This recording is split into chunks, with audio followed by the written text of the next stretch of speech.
याद रखो इरशाद अहमद, कभी कभी गरीब आदमी में बड़ी अना होती है, वो भी बड़ा मुतकब्बर होता है। मैं जानता हूँ वक्त बदल गया है कबीर, माशी मजबूरियां बढ़ गई।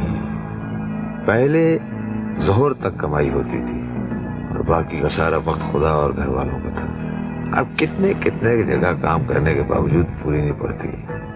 मुझे ये मालूम है कि दौलत अच्छी चीज है, उसने इंसान के बड़े बड़े दुख दूर किए हैं, इंसान की इज्जत नफ्स को महफूज रखा है, आम इंसान की खुशियों में इजाफा किया है। मेरा मसला ना अमीर आदमी है, न रिज़्क़ की तलाश में सरगर्दा मजबूर। मेरा मसला सिर्फ अपनी जात है। ये कैसी जात है इरशाद जिसने तुम्हें टिकटिकी पर चढ़ा दिया? मैं अपनी प्लेट पर इस कदर खाना डालना चाहता हूँ कि जो मैं खा सकूँ, बकदर जरूरत न बकदर हवस। जरूरत से ज्यादा इज्जत मिली मुझे। अब मैं चाहता हूँ कि इज्जत हो लेकिन बकदर हिफाजत। मैंने गैर जरूरी खुशियां इकट्ठी की हैं कबीर, लेकिन अब मैं सिर्फ इतनी खुशियां समेटना चाहता हूँ जो मेरी रूह के लिए जरूरी है। मैं इसी की गुलामी में जाना चाहता हूँ। किसकी गुलामी में? तुम्हारे ख्याल में वो तुम्हें मिलेगा? 900 चूहे खाने के बाद हज भी कर लोगे?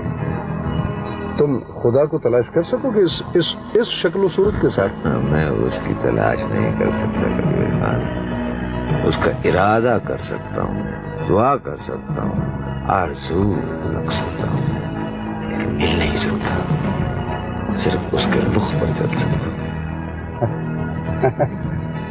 कैसा फ्रूटलेस काम है इरशाद कि आदमी कोशिश करे और कहीं पहुंच ना पाए। कुत्ता मालिक से कभी नहीं मिलता, मालिक कुत्ते से मिलता है हमेशा। हजरत लब्बा खाक रोग कहते हैं कि ये सारा सफर ही सफर है, इसकी कोई मंजिल नहीं। जब कोई मंजिल ही नहीं तो फायदा? Waste of time. जब मोहर लग जाती है, वीजे का ठप्पा लग जाता है, तो फिर सफर शुरू होता है कबीर खान।